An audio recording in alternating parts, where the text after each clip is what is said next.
A few weeks ago, you may have seen me upload this bumper. It's come in to me. I believe it's from a Corsa, but it's, for some reason, he cannot get this part and he wants it fixed.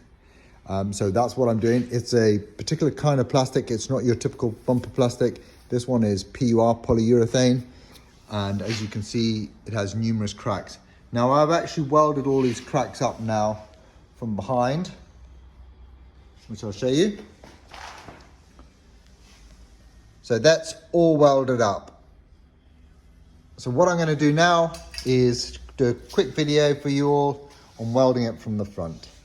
And we're going to repair, we'll do a small bit. So I'm going to repair that hole, those two holes, and do part weld up the crack.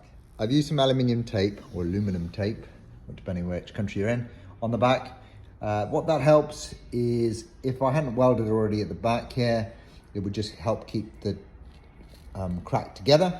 But as I have, it's going to also help with the dissipation of the heat. I'm using a Kovacs belt sander.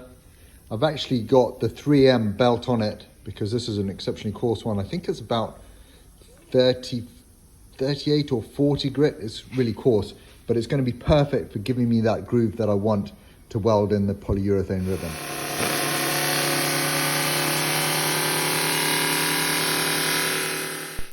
So what I like about this grit is it gives it a really good rough key, and this helps the TPU plastic that I'm about to weld in here adhere to this panel much better.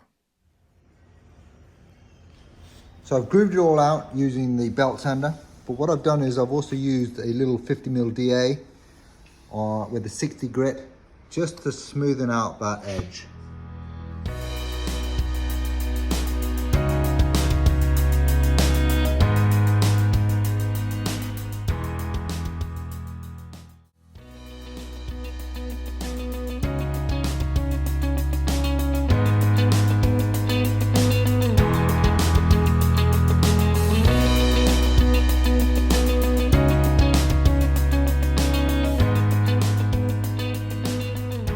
So that's it. It's repaired, well, it's welded all up, plastic welded, using an airless welder,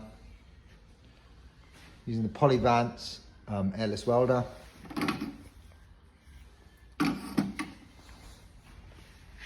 Holes are all filled in, and now it's just time to give it a little skim. I have now skimmed it, and as you can see, it is a light skim, so there is not a lot of filler on this job.